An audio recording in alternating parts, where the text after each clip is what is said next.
Wearing these accessories has elevated my style. Now, this seems pretty straightforward, right? Just throw on a chain, some rings, and you look better. Well, not exactly. You don't want just any chain because some of them are gonna break on you or make you look corny. You won't want to stand out and be unique. That's how you truly elevate your style. So here are the 10 accessories you need. The first one is something on your wrist, more specifically on your dominant hand. I know, that's weirdly specific. On your dominant hand, you don't want to wear a watch because it's just gonna bang up on everything. We'll talk about that more in a little bit. So around your dominant wrist, you want something light, something subtle to make you look your best. This is exactly where you should be having a bracelet. And there are plenty of options to play around with. Leather, metals. The one that I wear mostly is a fitness tracker, which I'm counting as an accessory. For one, it doesn't have a screen, it's super small, so it works. But if I'm not wearing this and I want to wear a bracelet, my favorite one is this nail one that I got from Urban Outfitters. It's light, it doesn't get in the way of anything that I want to do with my right hand. Please don't get any weird ideas. But now let's go into the next one, which is what you need on your other wrist. That is going to be a watch. I'm a big believer that you need something around your wrists. If your wrists are naked, then your outfit is incomplete. And you don't have to do both. If you had to choose one or the other, I personally would choose a watch. If you're not wearing one yet, you're missing out on something to make you look more interesting and more sophisticated. Look, we can all agree that we're dressing better to feel our best and honestly, to feel more high status. What's more high status than a nice watch? Now, of course, like I always mention, a nice watch isn't an expensive watch. Look at my new Casio AQ30. This one's an absolute beaut and it costed less than $100. Just find one that fits your style and your budget. And if you're like me, you will want to start building a collection.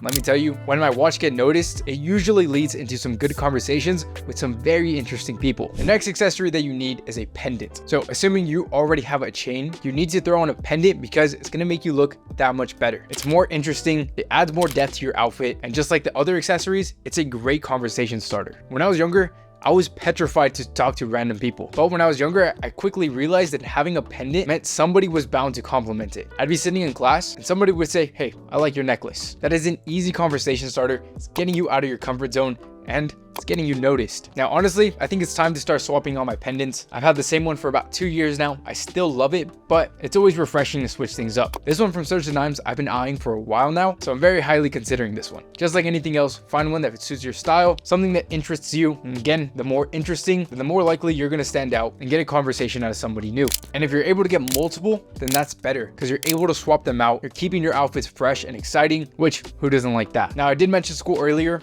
but this next accessory is very essential for school. That is going to be a backpack. For some reason, everybody overlooks the fact that a backpack is part of your outfit, which means an ugly backpack ruined your outfit. You want something minimal, ideally leather because it looks the best. Just keep it sleek and simple. Promise you, you're going to have the right backpack. No matter the price, no matter the brand. For me, when it comes to backpacks, I can't lie, I do like branding. I've completely gotten over designer clothes. However, when it comes to my accessories, I do like a little bit of designer. Very subtle flex. Yeah, it's still pretty tasteful and you don't look like a tool. So this Coach one has been my favorite one for about 2 years now. I'm sure you can find some great deals if you really look for them. Now, looking for the best deals usually doesn't mean going to the store. If you're going in-store to Macy's or retailers, you're probably not gonna find the best deal.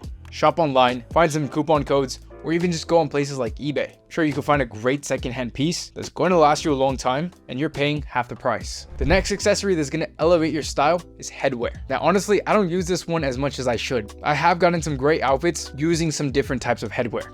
Beanies, hats, that's pretty much it for me. But if it interests you, then just experiment with it. But for hats, I personally like fitted hats. I like baseball hats. Don't ask me anything about the sport because I don't know. And I'm very excited for it to start getting warm again. As soon as it does, I'm going to be wearing my hats again. I personally really like this San Diego hat. I love the color brown. Again, doesn't mean I'm a Padres fan, so don't try to come after me. Another accessory that everybody overlooks is a wallet. I am very vocal on the fact that you should not have any childish wallets. I get it. It's funny to your friends that you pull out a Spider-Man wallet. But if you truly want to be taken serious, next time you pull out your wallet, make sure it's something more tasteful. Again, I like designer just because it's a subtle flex. I'm not big into flexing, but when it comes to accessories, I don't mind. That being said, just because I have a Louis Vuitton wallet does not mean I recommend it. If I were to lose this, I would not get another one. I would definitely go with something cheaper.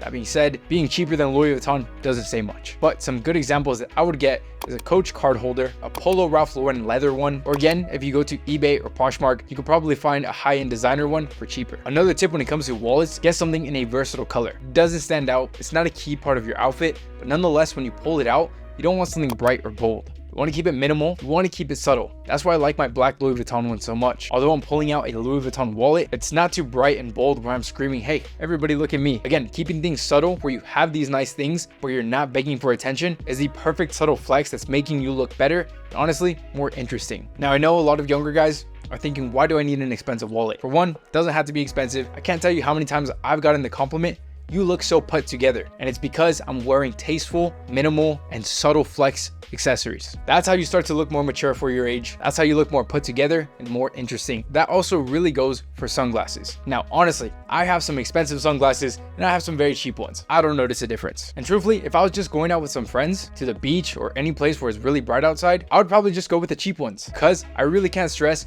they're pretty much the same thing. But if I was trying to impress somebody, wanted that subtle flex that's gonna make me look a little more mature, I'm going with the Ray-Bans or something more designer. That is the only reason I ever use designer. Again, when it comes to shirts or anything, I'm completely over that. I regret buying designer shirts, but accessories, I like them. Nonetheless, I will still prefer the Ray-Bans more than anything, but I have these cheap ones from Urban Outfitters, and I do tend to wear this a lot more. If you're only gonna get one pair of sunglasses, get something black and something not too bulky. Big sunglasses are going to make you look feminine, but if you get something smaller, more suitable for your face, then it's really going to make you look more masculine. And honestly, if it's the color black, it's going to make you look a little bit more mysterious. It's always a cool vibe to have, definitely gets you noticed. Now, for some reason, this next accessory, nobody ever likes to talk about, but it's going to be socks. And I know, who wants to talk about socks? Let me just say this. The only rule I have with socks is matching your footwear. I know recently, and even to this day, it's a pretty big trend to wear black boots with white socks. I'm not a fan. If I'm wearing any type of black footwear, I'm gonna be wearing some black socks. If I'm gonna be wearing anything remotely close to white, I'm gonna be wearing white socks. It just pairs together more nicely. There's less of a break in your outfit, so it's more pleasant to look at. And for me personally, I am not spending too much money on socks. That's coming from the person who is very financially irresponsible. I have spent a lot of money on some questionable things, but socks would never be one of them. But one investment for a good accessory is headphones. Now, within the last 6 months, you've seen a lot of people, especially on TikTok and Instagram, use headphones as an accessory, mostly the AirPod Maxes. I've tried the AirPod Maxes, returned them the same week because the Sony XM5s were that much better. And it definitely can be an important part in your outfit. I say can be because obviously headphones are not essential, but if you are wearing headphones, let's be real, they're very noticeable, and because they're so big, they technically become part of your outfit. Get something that's sleek, high quality. Sony XM5s are my favorites, and honestly, my favorite accessory that you don't see is the accessory that's gonna make you smell the best: cologne. Now, if you're gonna fight me on saying that cologne is not a part of your outfit, then you have to fight the saying, what cologne are you wearing? So yes, technically you are wearing this, and there is no debate that it makes a huge difference if people want to be with you or just run away from you. If you have a cheap cologne that completely smells like alcohol, people are not going to want to be around you. Now, the fragrance that you get kind of depends on what you do on a day-to-day basis. I would say if you're in school, get something light and subtle. Usually spring and summer fragrances are the best for this. The number one cologne that I recommend to any teen is Legend Spirit. This one you could find for a pretty good price, and honestly, it's going to make you smell incredible. But no matter what you start wearing from this list, any of these accessories are going to make you look that much better, especially if you put them all together in your outfits. Now, aside from accessories making you look that much better, another thing that's going to dictate whether you have a good day or not is the things that you carry. And if you want to see my everyday carry, here's a video that's going to show you exactly that. Other than that, see you in the next one. Later.